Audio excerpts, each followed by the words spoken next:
Hace 115 años fue el estreno mundial de La Corte del Faraón y quizás usted no sepa que a los pocos meses ya se estaba representando en el Teatro Pairet de nuestra capital. ¿Sabe qué sucede? Que justamente ahora y a partir del próximo viernes regresa esta divertida opereta a la Sala Avellaneda del Teatro Nacional de Cuba. Vamos a conversar de inmediato esta tarde y es un privilegio tener en nuestro estudio a Josvany Duarte, quien es el director del Teatro Lírico Nacional, director artístico y musical de esta puesta, y nos acompañan también entonces las sopranos Maite Milián y bueno, Daniela Gelabert, que ya la escuchamos al principio del programa. Un gusto tremendo que compartan esta tarde con nosotros. Gracias. Sobre todo porque recuerdo que en julio hablamos del regreso después de 10 años, sí, ¿cierto?, de La Corte del Faraón a los escenarios de nuestra capital. Yo me imagino que cuando se repite la experiencia es porque las cosas quedaron bien. ¿Me equivoco? Realmente fue una temporada muy corta. Fue corta, exacto. Una temporada solo de 2 funciones. Entonces ahora tocaba comenzar la temporada que comienza normal, que hacemos a partir de septiembre. Y a la hora de diseñar la programación dijimos, bueno, ¿qué vamos a hacer? Bueno, vamos a abrir la temporada con La Corte de Faraón, que está acabada de estrenar, que mucha gente se quedó con ganas de verla, algunos no se enteraron, entonces nos escribieron incluso que no habían visto publicidad, que no se habían enterado, que se enteraron tarde. Y dije, bueno, vamos a hacer entonces una temporada con muchas más funciones y así todos los que no pudieron verlo en aquel momento pueden hacerlo ahora. Entre las respuestas del público, bueno, ahora la tendremos nuevamente. Bueno, Josvany, coméntanos un poco porque sabemos que has trabajado arduamente para llevar esta y otras obras con una mirada diferente desde la interpretación y también desde la visualidad en el escenario. Coméntanos un poco acerca de este trabajo. Mira, desde que asumí, yo soy percusionista. Y mi carrera comenzó como percusionista de la Orquesta del Gran Teatro, que acompaña siempre las funciones del Teatro Lírico y del Ballet Nacional. Así que aprendí mis inicios como director de orquesta mirando las producciones. Entonces, cuando desde el 2018 asumí la dirección general del Teatro Lírico, una de mis primeras inquietudes y propuestas fue tratar de cambiar o de actualizar un poco la manera en que estaba trabajando el Teatro Lírico, tratando de imitar, no de imitar, sino de actualizarlo a cómo yo veía que se estaba desarrollando el mundo tanto de la ópera y de la zarzuela internacionalmente, actualizando códigos, y así un poco a poco fuimos trabajando desde la misma formación. Yo veía lo que estaba haciendo el teatro cubano, grupos con, no sé, como en el Trianón, Carlos Díaz, o sea, ese tipo de actualización de la concepción incluso de actuar. Y ella, por ejemplo, ella es graduada de la unidad docente del Teatro Lírico. Daniela. Y fue parte de ese proceso de cambio, desde actualizar desde los mismos profesores de actuación, de expresión corporal, llevar lo que el teatro cubano, esa actualización del teatro cubano en la manera de presentarse en el escenario. Ya desde ahí parte un poco la actualización. Y luego también, a partir de los conceptos estéticos que se veían en el escenario, las puestas en escena, los diseños, la ópera tiene que actualizarse. La ópera, cuando digo la ópera, hablo del género en general, tiene que actualizarse para no morir. Y eso es un fenómeno que está sucediendo en el mundo entero. Y por suerte tengo aquí al lado a una persona que puede también hablar de eso, que es Maite Milián, una cantante con una gran carrera como cantante y que en los últimos años ha compartido esta labor de solista del teatro lírico con la labor de directora artística en puestas en escena. Y una de las cosas que tratamos, no solo con Maite, por ejemplo, con Luis Ernesto Doña, que fue mi primera experiencia cuando hicimos La Hija del Regimiento, hicimos una puesta de La Hija del Regimiento en Cuba en la época del 70. Entonces, el público se ve más identificado.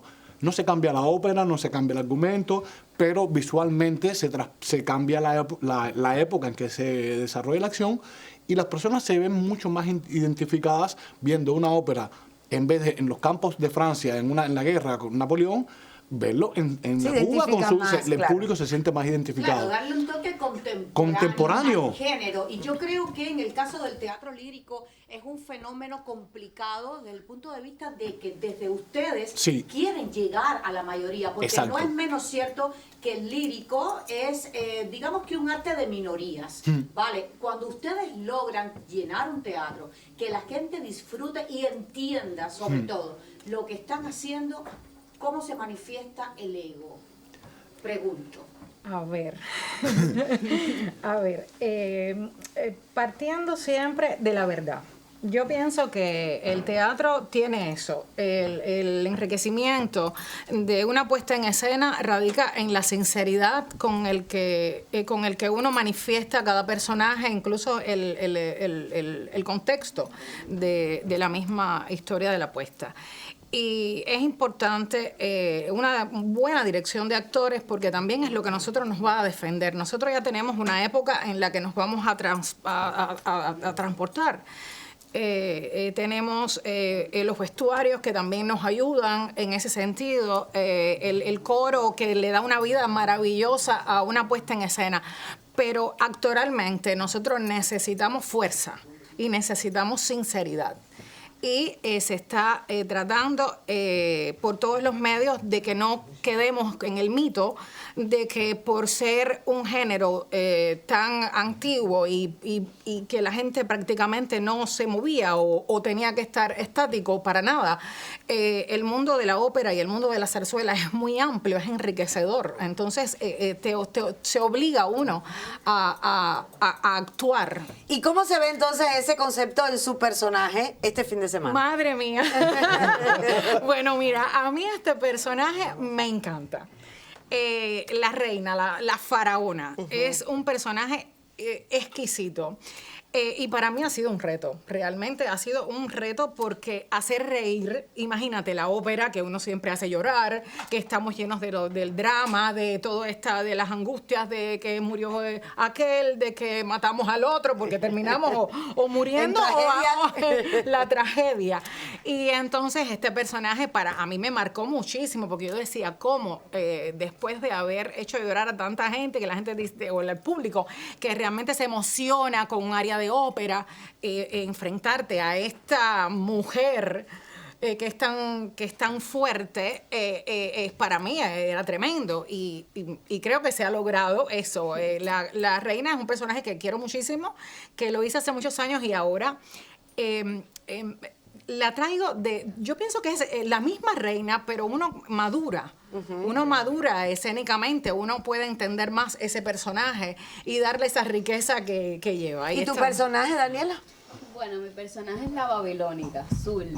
Es la que se encarga supuestamente de entretener, de enamorar al faraón, pero bueno, el faraón se queda dormido y nunca lo logra.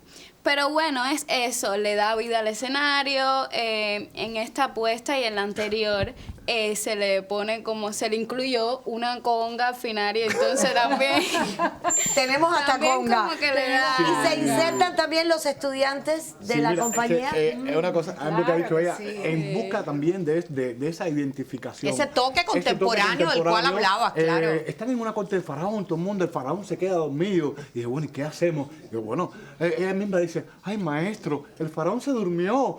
Sí, vamos a sacar esto de contexto. Y ahí mismo hacemos un cha-cha-cha, una conga, y termina todo el mundo bailando una conga en el escenario. Entonces, eso también... Y al sí. mismo tiempo es una sugerencia porque no solamente los faraones se quedan dormidos, hay gente en casa que se queda dormida. Mira, ya sabemos que de esta manera podemos pues entonces animar un poquito. Entonces nadie mejor que ustedes para hacer la invitación. Sí, no, sí tenemos, sí tendremos, usualmente se han usado bailarines en las puestas en escenas, pero yo determiné tratando que los estudiantes sean los propios estudiantes de la unidad docente los que hagan estos papeles de bailarines, de sirvientes, las muchachas que son las esclavas y ya van adentrándose en este mundo del teatro, en el escenario, y cuando ya se gradúen ya tienen toda esa experiencia. Una versatilidad tremenda. Exactamente. Arriba la invitación. Bueno, la invitación.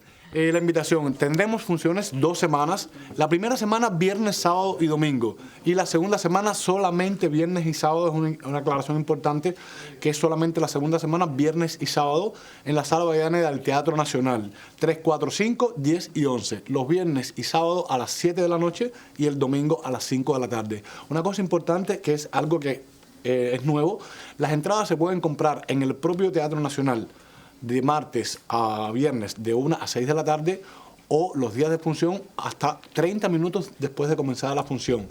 Pero tenemos una opción nueva, que es que en la taquilla del Gran Teatro de La Habana, a partir de mañana también pueden comprar las entradas. Para el Nacional. Para el Nacional. Si les queda muy lejos el Teatro Nacional, pueden llegarse a la taquilla del Gran Teatro de La Habana desde las 8 de la mañana, 8:30 de la mañana, y allí también pueden comprar entradas. Sin lugar a dudas, una excelente propuesta para disfrutar. Gracias a ustedes por estar aquí, por compartir con nosotros, y la invitación siempre abierta para el Teatro Lírico Nacional. Muchas gracias a la invitación. Gracias. Es un placer. Nosotros entonces hacemos una pausa y volvemos enseguida.